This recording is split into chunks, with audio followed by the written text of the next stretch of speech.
नमस्कार, JSBT classes में आपका स्वागत है। आज हम एक महत्वपूर्ण बिंदु पर चर्चा करने वाले हैं। वो बिंदु है वो प्रतियोगी परीक्षाओं के लिए भी महत्वपूर्ण है और एक कक्षा 6 से 12 के लिए भी महत्वपूर्ण है। और उस बिंदु का नाम है क्रिया। क्या नाम है? क्रिया। क्रिया यानी साधारण रूप में अगर हम देखें तो जो भी कार्य होता है, हम जो भी कार्य करते हैं वो क्या है? क्रिया है। कि हमारे द्वारा जो भी कार्य किया जाता है वो क्रिया होता है। तो हमारे द्वारा जो कार्य किया जाता है वो क्रिया है, तो उसी से इसकी परिभाषा का निर्माण हो जाता है। और जब बात करें इसकी परिभाषा की तो क्या हो जाता है? किसी कार्य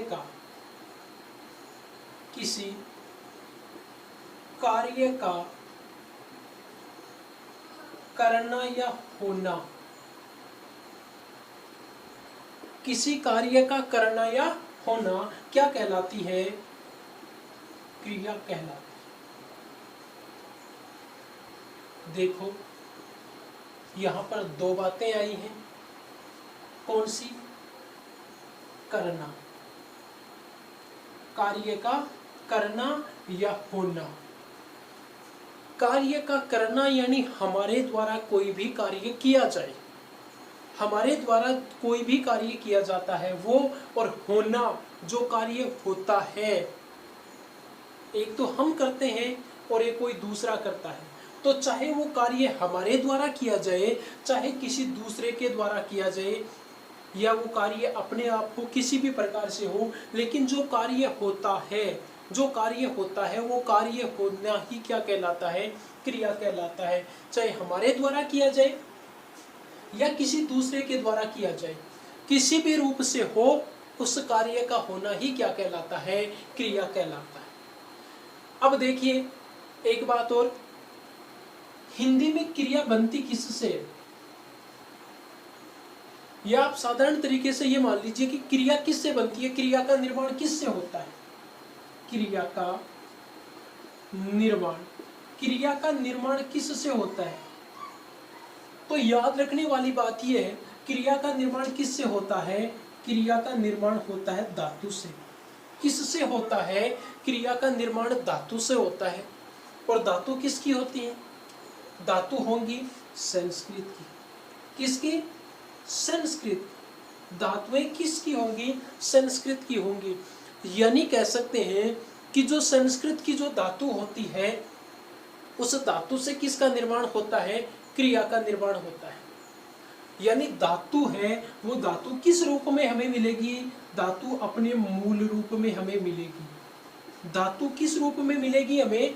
धातु अपने मूल रूप में मिलेगी। अब की जब धातु मूल रूप में मिलेगी तो फिर उससे क्रिया कैसे बनेगी? धातु जब मूल रूप में है तो उससे क्रिया कैसे बनेगी? तो देखिए धातु से हम क्रिया कैसे बनाएंगे? किसी भी प्रकार की धातु हो, उस धातु में हम क्या करते हैं? ना प्रत्यय जोड़ते हैं। क्या जोड़ते हैं? ना प्रत्यय जोड़ते हैं। किसी भी धातु में ना प्रत्यय जोड़ते हैं, और ना प्रत्यय जोड़ने से क्या बन जाती है? क्रिया बन जाती है। ना प्रत्यय जोड़ने से किसका निर्माण हो जाता है? क्रिया का निर्माण हो जाता है। कैसे? जैसे देखिए एक धातु है लिक धातु। कौन सी धातु है? लिक धातु। इस लिक धातु में हम क्या जोड़ देंगे? ना प्रत्यय जोड़ देंगे, और ना प्रत्यय जोड़ने से क्या बन जाएगा? लिखना बन जाएगा। क्या बन जाएगा? लिखना बन जाएगा। तो ये तो धातु है, ये तो क्या है? धातु है। और इस धातु में हमने क्या जोड़ दिया? ना प्रत्यय जोड़ दिया, और ना प्रत्यय जोड़ने से ये नया शब्द बन गया। क्या? लिखना। तो ना प्रत्यय धातु में ना प्रत्यय जुड़ने से जो ये शब्द बना है, जो ये नया निर्माण हुआ है, ये क्या कहलाता है? ये क्रिया कहलाता है। इसी प्रकार से एक धातु है रो। इस रो धातु में हम क्या करेंगे? ना प्रत्यय जोड़ देंगे, और ना प्रत्यय जोड़ने से क्या बन जाएगा? रोना क्रिया बन जाएगी। रोना क्रिया बन जाएगी। इसी प्रकार से एक धातु है हस। हस धातु है, इसमें क्या करेंगे, न प्रत्यय जोड़ देंगे और न प्रत्यय जोड़ने से क्या बन जाएगा, हंसना। क्या बन जाएगा, हंसना। तो ये इस प्रकार से जो धातु होती है उस धातु में हम क्या करते हैं, न प्रत्यय जोड़ते हैं और न प्रत्यय जोड़ने से किसका निर्माण हो जाता है, क्रिया का निर्माण हो जाता है। तो हमने जब परिभाषा की बात की तो किसी कार्य का करना या होना क्या कहलाती है, क्रिया कहलाती है। दूसरी बात हमने की कि क्रिया का निर्माण होता है किससे, धातु से होता है। किससे होता है, धातु से होता है। धातु मूल रूप में होती है, संस्कृत भाषा की होती है, मूल रूप में होती है। और उस मूल रूप में हम क्या करते हैं, उसके साथ में न प्रत्यय जोड़ देते हैं और न प्रत्यय जोड़ने से क्या बन जाता है, क्रिया बन जाती है। अब इसी से हम इसकी दूसरी परिभाषा बना सकते हैं। इसी से क्या कर सकते हैं, इसकी दूसरी परिभाषा बना सकते हैं। अब ये दूसरी परिभाषा किस प्रकार बनेगी, देखिए।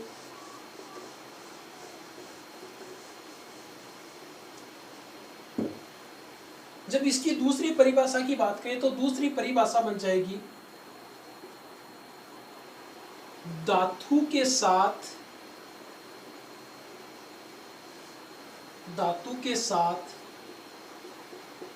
न प्रत्यय जोड़ने से क्रिया बनती है। धातु के साथ न प्रत्यय जोड़ने से किसका निर्माण होता है, क्रिया का निर्माण होता है। धातु के साथ में न प्रत्यय जोड़ने से क्या बनती है, क्रिया बनती है। या इस प्रकार से भी कह सकते हैं कि धातु के साथ न प्रत्यय जोड़ने से जो नया निर्माण होता है वो निर्माण ही क्या कहलाता है, क्रिया कहलाता है। उससे कार्य करने का या कार्य के होने का क्या होता है, बोध होता है। देखिए एक उदाहरण के माध्यम से बात कर लेते हैं। उदाहरण की बात करें तो मैं एक उदाहरण आपके सामने लिखता हूं। जैसे मैंने लिखा, मोहन खाना खा रहा है। मोहन खाना खा रहा है। अब देखिए बात हुई थी किसी कार्य का, परिभाषा क्या थी, किसी कार्य का करना या होना। किसी कार्य का करना या होना ही क्या कहलाता है, क्रिया कहलाता है। अब देखो यहां पर कार्य हो रहा है, कार्य हो रहा है। कार्य चाहे अपने द्वारा किया जाए या किसी दूसरे के द्वारा किया जाए, यहाँ पर कार्य किसके द्वारा किया जा रहा है, मोहन के द्वारा किया जा रहा है। किसके द्वारा किया जा रहा है, मोहन के द्वारा किया जा रहा है। क्या कार्य किया जा रहा है, खाना खाने का कार्य किया जा रहा है। तो क्या खा रहा है, खाना खा रहा है। क्या खा रहा है, खाना। और ये काम कौन सा कर रहा है, खाने का। खाने को खाने का काम कर रहा है। मोहन कौन सा काम कर रहा है, खाने को खाने का काम कर रहा है। तो ये खा रहा है, काम तो यही कर रहा है ना। काम का बोध तो, कार्य के करने का बोध तो यही से हो रहा है ना। तो ये क्या हो जाएगी, ये क्रिया क्या हो जाएगी, क्रिया। कौन सी क्रिया हो जाएगी इसमें, खाना क्रिया हो जाएगी। काम ये कर रहा है, खाने का काम कर रहा है।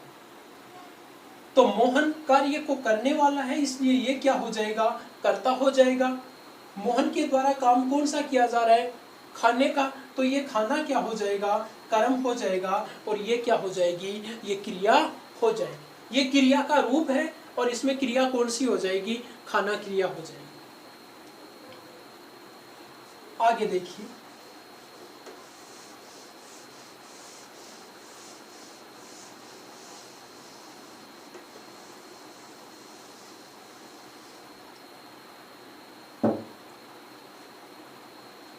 अब हम बात करते हैं क्रिया के भेदों की। अब हम बात करते हैं क्रिया के भेदों की। क्रिया के भेद, और क्रिया के भेद हम कितने प्रकार से कर सकते हैं, क्रिया के भेद हम 3 प्रकार से कर सकते हैं। क्रिया के भेद कितने प्रकार से करेंगे, 3 प्रकार से करेंगे। कितने प्रकार से करेंगे क्रिया के भेद, 3 प्रकार से। कितने प्रकार से, 3 प्रकार से। कौन कौन से हैं 3 प्रकार से, देखिए 3 प्रकार से कैसे कैसे हैं, देखिए। नंबर 1 की बात करें तो नंबर 1 पर आ जाएगा कर्म के आधार पर। किसके आधार पर, कर्म के आधार पर। और कर्म के आधार पर बात करें तो कर्म के आधार पर क्रिया के कितने भेद होते हैं? कर्म के आधार पर क्रिया के दो भेद होते हैं। कितने भेद होते हैं? दो भेद होते हैं। कौन कौन सा? एक तो होता है सकर्मक क्रिया, एक तो सकर्मक क्रिया और दूसरा होता है अकर्मक क्रिया। एक सकर्मक क्रिया और दूसरा अकर्मक क्रिया। उसके बाद बात करें नंबर 2, और नंबर 2 पर बात करेंगे प्रयोग या रचना के आधार पर। प्रयोग या रचना के आधार पर। और प्रयोग या रचना के आधार पर क्रिया के कितने भेद होते हैं? तो इसके भेद होते हैं 8। प्रयोग या रचना के आधार पर क्रिया के 8 भेद होते हैं। ये 8 भेद कौन कौन से होते हैं? देखिए, नंबर 1 सहायक क्रिया, नंबर 1 हो जाएगा सहायक क्रिया, नंबर 2 हो जाएगा संयुक्त क्रिया,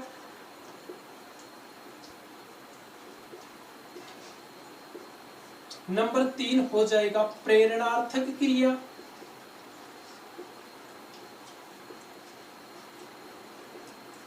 नंबर 4 हो जाएगा पूर्वकालिक क्रिया,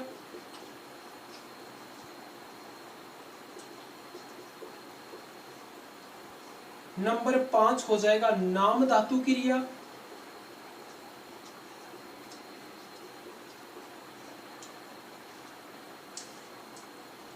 इधर लिख देता हूं इनको, नंबर 6 हो जाएगा कृदंत क्रिया, नंबर 7 हो जाएगा रंजक क्रिया, नंबर 7 हो जाएगा रंजक क्रिया, और नंबर 8 हो जाएगा सजातीय क्रिया।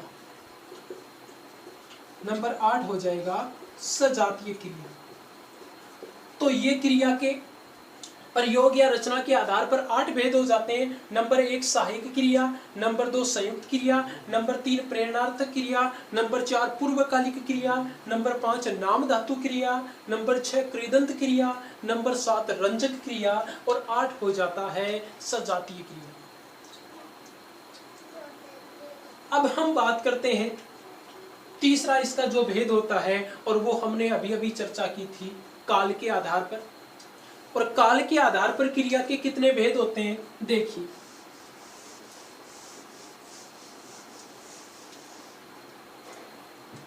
नंबर 3 है काल के आधार पर,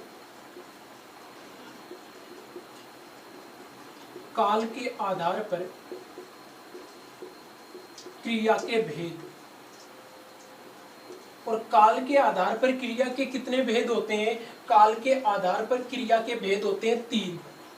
काल के आधार पर क्रिया के भेद होते हैं 3। कौन कौन से होते हैं? नंबर 1, जो हम काल पढ़ते हैं, काल 3 प्रकार के होते हैं। जो काल के 3 प्रकार होते हैं वही इस क्रिया के भेद होते हैं। नंबर 1 हो जाएगा भूतकालिक क्रिया, भूतकालिक क्रिया। नंबर 2 हो जाएगा वर्तमान कालिक क्रिया, वर्तमान कालिक क्रिया। और नंबर 3 हो जाएगा भविष्यकालिक क्रिया, भविष्यकालिक क्रिया। ये काल के आधार पर क्रिया के 3 भेद होते हैं। नंबर 1 भूतकालिक क्रिया, नंबर 2 वर्तमान कालिक क्रिया, और नंबर 3 हो जाएगा भविष्यकालिक क्रिया। तो ये हमने बात कर ली। हालांकि इसका एक चौथा भेद और माना जाता है, वो भी मैं आपको यहाँ पर बता देता हूँ, थोड़ा सा उसके बारे में जानकारी। चौथा भेद इसका माना जाता है, लेकिन हम यहाँ पर इसमें पढ़ेंगे नहीं, और वो होता है वाच्य या वाक्य के आधार पर, वाच्य या वाक्य के आधार पर क्रिया के भेद माने जाते हैं। और ये भी 3 प्रकार के माने जाते हैं। ये भी कितने प्रकार के माने जाते हैं? ये भी 3 प्रकार के माने जाते हैं। याद रखने वाली बात ये है, हालांकि हम इसमें पढ़ेंगे नहीं, लेकिन आपको साधारण सी जानकारी के लिए बता देता हूँ। वाच्य के आधार पर भी क्रिया के भेद माने जाते हैं। और ये कितने माने जाते हैं, ये 3 माने जाते हैं। जो 3 वाच्य होते हैं वही माने जाते हैं, 3 वाच्य जो होते हैं वही इसमें माने जाते हैं, कृतवाच्य, कर्मवाच्य और भाववाच्य। कृतवाच्य, कर्मवाच्य और भाववाच्य, वही तीनों इसमें माने जाते हैं। अब देखिए, हमने यहाँ पर 3 प्रकार से पढ़ा है क्रिया के भेद। माध्यमिक शिक्षा बोर्ड है वो इसके 2 ही भेद मानता है, माध्यमिक शिक्षा बोर्ड इसके 2 ही भेद मानता है। तीसरा जो काल के आधार पर क्रिया के भेद हमने पढ़ा था, वो माध्यमिक शिक्षा बोर्ड काल के आधार पर क्रिया के भेद नहीं मानता है, काल को वो अलग से परिभाषित करते हैं, काल को वो अलग से रखते हैं। इसलिए आप ये भी याद रखेंगे कि अगर 10वीं 11वीं 12वीं है, उन विद्यार्थियों को अगर एग्जाम में पूछा जाए तो वो 2 ही भेद मानेंगे। कौन कौन से? एक तो क्रम के आधार पर, दूसरा प्रयोग या रचना के आधार पर। लेकिन प्रतियोगी परीक्षाओं की दृष्टि से अगर प्रश्न बनता है तो आप याद रखेंगे 3 भेद। अब सबसे पहले हम बात करते हैं क्रम के आधार पर क्रिया के भेदों की। और क्रम के आधार पर क्रिया के भेद हमने अभी चर्चा की थी, कितने होते हैं? क्रम के आधार पर क्रिया के भेद होते हैं 2।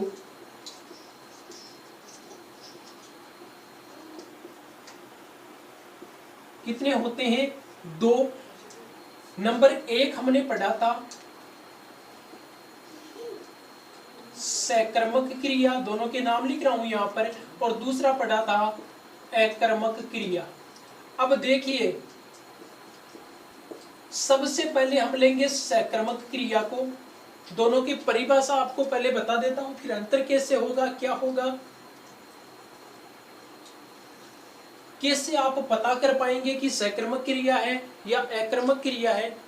सबसे पहले तो आप इसमें जो बेसिक सी जानकारी है वो ये देख लीजिए। आपको 2 बातें याद रखनी है। आपको इन दोनों की पहचान के लिए क्या है, किस प्रकार की स्थिति है, इसके लिए आपको 2 बातें याद रखनी होंगी। और 2 बातें आप क्या याद रखोगे? एक तो कर्ता की पहचान और दूसरा कर्म की पहचान। एक तो होगा कर्ता की पहचान और दूसरा क्या होगा? कर्म की पहचान। तो कर्ता और कर्म की पहचान करने के लिए आप क्या करेंगे? ये देखिए, कर्ता की पहचान करने के लिए आप प्रश्न करेंगे कौन और किसने से। किससे प्रश्न करेंगे? कौन और किसने से प्रश्न करेंगे। और कर्म की पहचान के लिए आप प्रश्न करेंगे क्या, किसे, किसको। देखिए, आपको यहां पर 3 चीजें मिलेंगी। क्या मिलेगा? नंबर 1 मिलेगा कर्म, कर्ता और क्रिया। कर्म, कर्ता और क्रिया, ये 3 मिलेंगे। हम पढ़ क्या रहे हैं? क्रिया पढ़ रहे हैं, तो क्रिया तो होगी होगी, क्रिया तो होगी होगी उसमें, और उसके साथ में हमें क्या मिलेगा? कर्म और कर्ता भी मिलेगा। तो कर्ता कौन है, कर्ता है या नहीं है, कर्म क्या है, कर्म है या नहीं है, इसकी पहचान करना जरूरी है। इसकी पहचान करनी पड़ेगी। तो याद रखने वाली बेसिक जो बात है वो ये है कि कर्ता की पहचान करेंगे तो हम कौन और किसने से प्रश्न करेंगे। और कौन और किसने का जो काल्पनिक उत्तर मिलेगा, कौन और किसने का काल्पनिक उत्तर मिलेगा, वो क्या कहलाएगा? कर्ता कहलाएगा। अब बात जहन में ये भी आ रही होगी कि ये जरूरी थोड़ा है कि इनका उत्तर मिले। कोई जरूरी नहीं है उत्तर मिले। जहां उत्तर नहीं मिल रहा है वहां पर आपको ये स्थिति ये लागू नहीं होती। दूसरी बात है कर्म। कर्म की पहचान के लिए क्या करेंगे? क्या किसे किसको से प्रश्न करेंगे। कर्म की पहचान के लिए क्या किसे किसको से प्रश्न करेंगे, और क्या किसे किसको का जो काल्पनिक उत्तर मिलेगा वो क्या कहलाएगा? वो कर्म कहलाएगा, वो कर्म कहलाएगा। अगर काल्पनिक उत्तर नहीं मिलता है तो कर्म नहीं होगा। काल्पनिक उत्तर इसका नहीं मिलता है तो कर्म नहीं होगा। अब देखिए, बात कर लेते हैं सकर्मक क्रिया और अकर्मक क्रिया की। दोनों की परिभाषा बता रहा हूं, साथ में अच्छी तरीके से याद रखना। थोड़ा सा दिमाग लगाना, ध्यान रखना, बड़ी आसान सी परिभाषा है और बड़ी आसानी से समझ में आ जाएगी। अब देखो दोनों नाम ले लो, सकर्मक और अकर्मक। इसके साथ में देखो कर्म, कर्म यहां पर भी है, कर्म यहां पर भी है, दोनों जगह कर्म है। यहां अब देखो ये बात हो गई अपनी कि कर्म यहां पर भी है, कर्म यहां पर भी है। अब देखो इसके साथ में क्या जुड़ा हुआ है, इसके साथ में स जुड़ा हुआ है और इसके साथ में ए जुड़ा हुआ है। स और ए का अर्थ क्या होता है, अभाव या कमी। यानी किसकी कमी, कर्म की। यानी यहां पर कर्म की कमी है, यानी ऐसी क्रिया जिसमें क्या नहीं है, कर्म नहीं है, ऐसी क्रिया जिसमें कर्म नहीं है। और यहां पर स जुड़ा हुआ है, स का अर्थ क्या होता है, सहित। स का अर्थ क्या होता है, सहित, साथ। यानी इसके साथ क्या है, कर्म। तो इस क्रिया के साथ में तो कर्म है, सकर्मक में तो आपको क्या मिलेगा, कर्म मिलेगा, और अकर्मक में आपको क्या नहीं मिलेगा, कर्म नहीं मिलेगा। यानी परिभाषा यहीं से बन गई, परिभाषा यहीं से बन गई। सकर्मक की बात करें तो वह क्रिया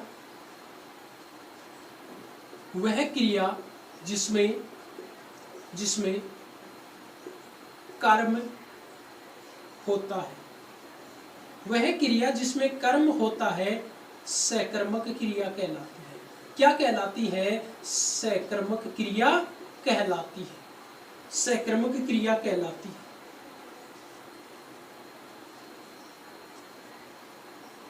यानी इस क्रिया में हमें कर्म मिल रहा है, कर्म के मिलने के कारण ये क्रिया कौन सी हुई, सकर्मक क्रिया हुई। अब ठीक इसी प्रकार इसकी परिभाषा बन जाएगी, इसमें हमें क्रिया मिली, इसमें हमें कर्म मिला और कर्म मिलने के कारण सकर्मक, इसमें कर्म नहीं है। परिभाषा बन जाएगी, वह क्रिया जिसमें कर्म नहीं होता है अकर्मक क्रिया कहलाती है, अकर्मक क्रिया कहलाती है।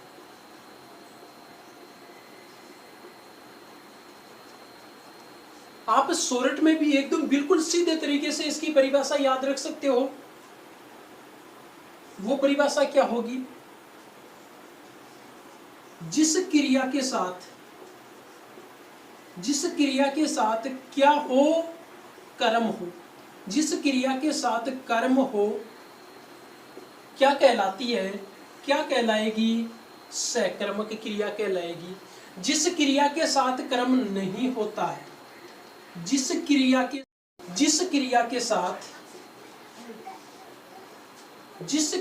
साथ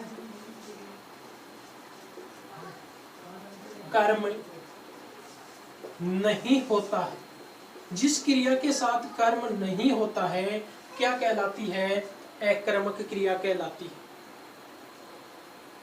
आप ये भी याद रख सकते हो, कर्म सहित क्रिया, ये तो कर्म सहित क्रिया होती है, ये कर्म रहित क्रिया होती है। कर्म सहित क्रिया सकर्मक क्रिया कहलाती है और कर्म रहित क्रिया अकर्मक क्रिया कहलाती है। ये तो है इनकी बिल्कुल आसानी से याद होने वाली और बहुत ही छोटी परिभाषा, दो परिभाषाएं हैं।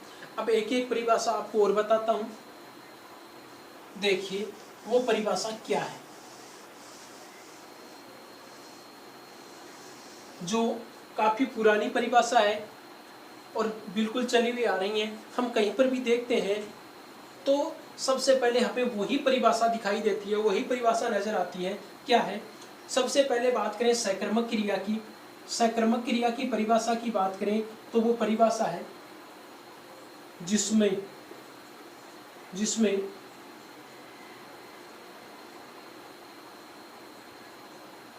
सकर्मक क्रिया की बात कर रहे हैं कि जिसमें क्रिया का प्रभाव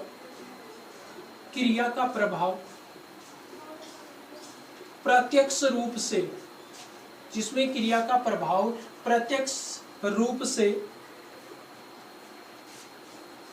कर्ता पर न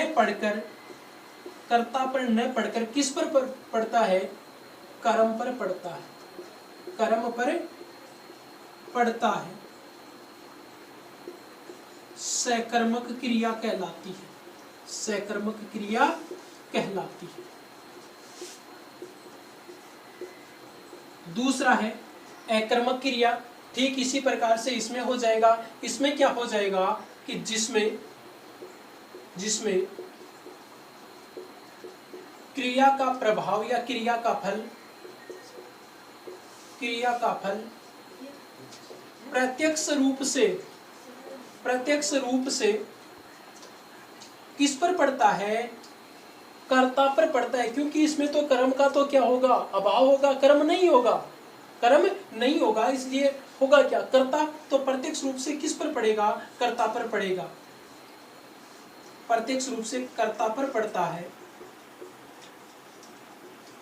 अकर्मक क्रिया कहलाती है, अकर्मक क्रिया कहलाती है। कैसे, देखो इनके उदाहरण देखते हैं।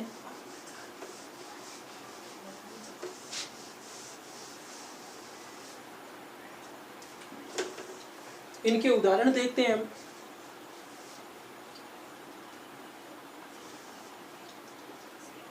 रमेश पुस्तक पढ़ रहा है, रमेश पुस्तक पढ़ रहा है। वह खाना खा रहा है,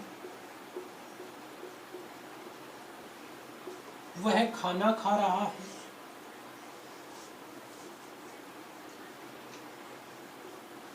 सुरेश दूध पी रहा है,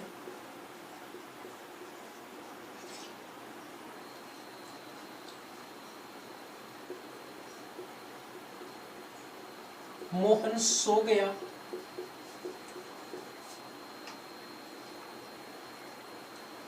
वह आएगा।